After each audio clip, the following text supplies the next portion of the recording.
Assalamualaikum warahmatullahi wabarakatuh. Salam dan bahagia Bapak Ibu guru hebat. Perkenalkan, nama saya Didik Triantoro, peserta JKP Angkatan 11 Kabupaten Pasuruan. Di sini saya akan memaparkan tentang koneksi antar materi modul 1.4 tentang budaya positif. Peran saya dalam menciptakan budaya positif di sekolah. 1. Seorang guru yang baik harus memiliki kemampuan dalam mewujudkan budaya positif di sekolah. 2. Budaya positif tersebut dapat dijalankan dengan menerapkan konsep-konsep inti seperti disiplin positif, memahami motivasi perilaku manusia berkaitan dengan hukuman dan penghargaan, posisi kontrol seorang guru, pembuatan keyakinan kelas, dan penerapan segitiga restitusi dalam menyelesaikan masalah. Disiplin positif. Yang pertama adalah cara penerapan disiplin yang mengajarkan anak bertanggung jawab dan menumbuhkan kesadaran diri berdasarkan nilai-nilai kebajikan. 2. Lebih ke arah disiplin diri yang dapat mengontrol diri dalam melakukan segala tindakan. 3. Dapat membuat murid memahami dan menyadari berdasarkan motivasi internal, bukan akibat paksaan, pujian, atau hukuman. Motivasi perilaku manusia. 1. Untuk menghindari ketidaknyamanan atau hukuman. 2. Untuk mendapatkan imbalan atau penghargaan dari orang lain. 3. Untuk menjadi orang yang mereka inginkan dan menghargai diri sendiri dengan nilai-nilai yang mereka percaya. Motivasi perilaku manusia yang berasal dari motivasi eksternal yaitu 1. Menghindari ketidaknyamanan atau hukuman.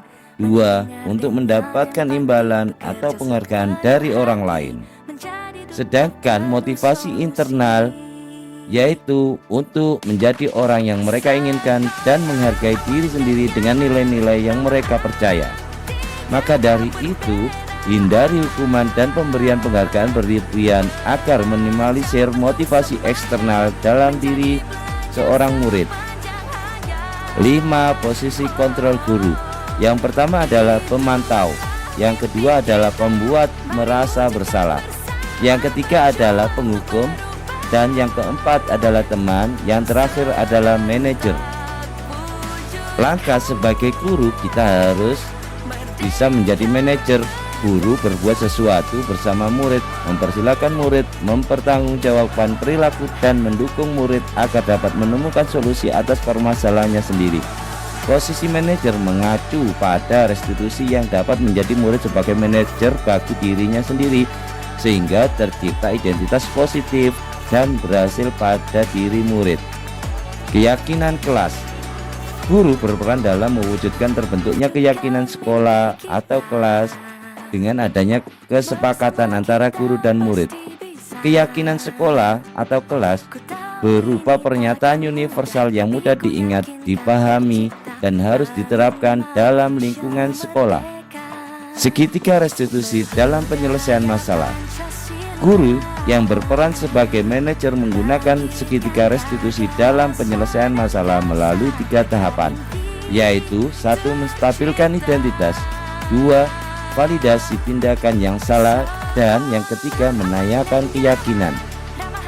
Tujuannya untuk menghasilkan murid yang mandiri dan bertanggung jawab. Posisi kontrol seorang guru.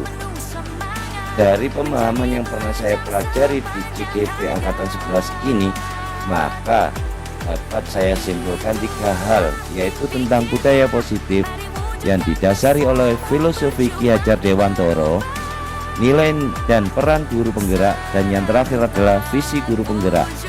Dengan menjalankan budaya positif di sekolah, maka akan mempermudah dalam tercapainya tujuan pendidikan nasional sesuai dengan filosofi Ki Hajar Dewantoro, yaitu pendidikan yang berpihak pada murid dan bersifat menuntun atau hidupnya kekuatan kodrat yang ada pada murid. Budaya positif dapat terwujud jika seorang guru memiliki 5 nilai guru penggerak, diantaranya berpihak pada murid, mandiri, refleksi, kolaboratif, dan inovatif. Budaya positif dapat terwujud dengan mendorong kolaborasi antara semua warga sekolah. dengan adanya keyakinan sekolah yang harus disepakati dan dijalankan bersama. Salah satu perubahan yang diinginkan sesuai dengan visi guru penggerak adalah terbentuknya budaya positif agar diperoleh sekolah yang nyaman, aman, dan berpihak pada murid. Untuk mewujudkan visi guru penggerak tersebut dengan pembuatan prakarsa perubahan sesuai filosofi Ki Hajar Dewantara dan profil belajar Pancasila. Refleksi, sejauh mana pemahaman Anda tentang konsep-konsep inti yang telah Anda pelajari di modul ini? Saya sudah memahami konsep-konsep inti dalam modul budaya positif berkaitan dengan disiplin positif, teori kontrol, teori motivasi, hukuman, dan penghargaan. Posisi kontrol guru, kebutuhan dasar manusia, keyakinan kelas, dan segitiga restitusi. Seluruh konsep inti tersebut harus diresapi dalam diri, diwujudkan dalam tindakan, dan dibagikan pada rekan guru di sekolah. Adakah hal-hal menarik untuk Anda dan di luar dugaan? Hal yang menarik bagi saya dan di luar dugaan saya adalah saat saya mempelajari motivasi perilaku manusia berupa penghargaan. Ternyata penghargaan dapat berdampak kurang baik bagi murid, diantaranya dapat merusak hubungan, mengurangi ketepatan, menurunkan kualitas, dan mematikan kreativitas dan bersifat penghukum. Perubahan apa yang terjadi pada cara berpikir Anda dalam menciptakan budaya positif di kelas maupun di sekolah Anda setelah mempelajari modul ini? Perubahan yang terjadi adalah saya menyadari posisi kontrol yang biasa saya lakukan adalah sebagai penghukum dan pemantau. Seharusnya sebagai manajer dengan cara menangani masalah dengan menggunakan segitiga restitusi. Pengalaman saat apakah yang pernah Anda alami terkait penerapan konsep-konsep inti dalam modul budaya positif baik di lingkup kelas maupun sekolah Anda? Saya menangani murid yang pinjam pensil ke temannya tanpa seizin pemilik pensil tersebut dengan menggunakan langkah-langkah dalam segitiga restitusi, yaitu menstabilkan identitas, validasi tindakan yang salah, dan menanyakan kesepakatan kelas. Bagaimana perasaan Anda ketika mengalami hal tersebut? Perasaan saya sangat termotivasi untuk terus memperbaiki diri sesuai dengan nilai-nilai kebudayaan positif di sekolah. Menurut Anda terkait pengalaman dalam penerapan konsep-konsep tersebut, hal apa saja yang sudah baik? Hal yang sudah baik menurut saya adalah sudah mulai munculnya motivasi internal pada murid untuk melaksanakan budaya positif sesuai dengan nilai-nilai kebajikan yang diyakini. Adakah yang harus diperbaiki? Yang harus diperbaiki adalah posisi guru harus sebagai manajer. Belum mempelajari modul ini, ketika berinteraksi dengan murid berdasarkan 5 posisi kontrol, posisi manakah yang paling sering Anda pakai dan bagaimana perasaan Anda saat itu? Sebelum mempelajari modul ini, posisi kontrol saya sebagai penghukum dan pemantau.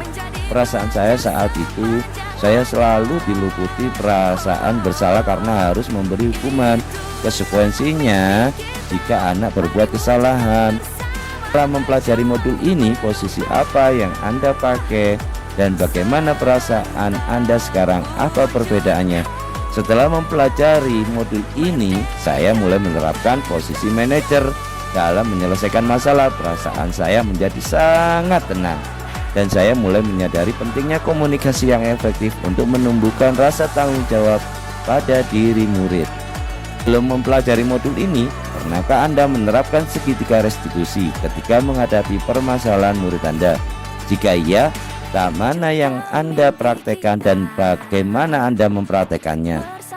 Pernah, namun saya hanya menggunakan satu tahapan saja, yaitu menstabilkan identitas dengan memberi pernyataan. Setiap orang pasti pernah berbuat kesalahan atau tidak ada manusia yang sempurna. Selain konsep-konsep yang disampaikan dalam modul ini, adakah hal-hal yang menurut Anda penting untuk dipelajari dalam proses menciptakan budaya positif baik di lingkungan kelas maupun sekolah? Hal lain yang penting dipelajari dalam proses menciptakan budaya positif adalah melakukan kolaborasi antara sekolah dan orang tua, agar budaya positif ini jangan hanya dilakukan di kelas atau sekolah saja, namun juga di rumah agar menjadi suatu kebiasaan karakter saat berada di lingkungan sekolah atau lingkungan manapun. Cukup sekian dari saya. Wassalamualaikum warahmatullahi wabarakatuh. Salam dan bahagia, tergerak, bergerak, dan menggerakkan. Terima kasih.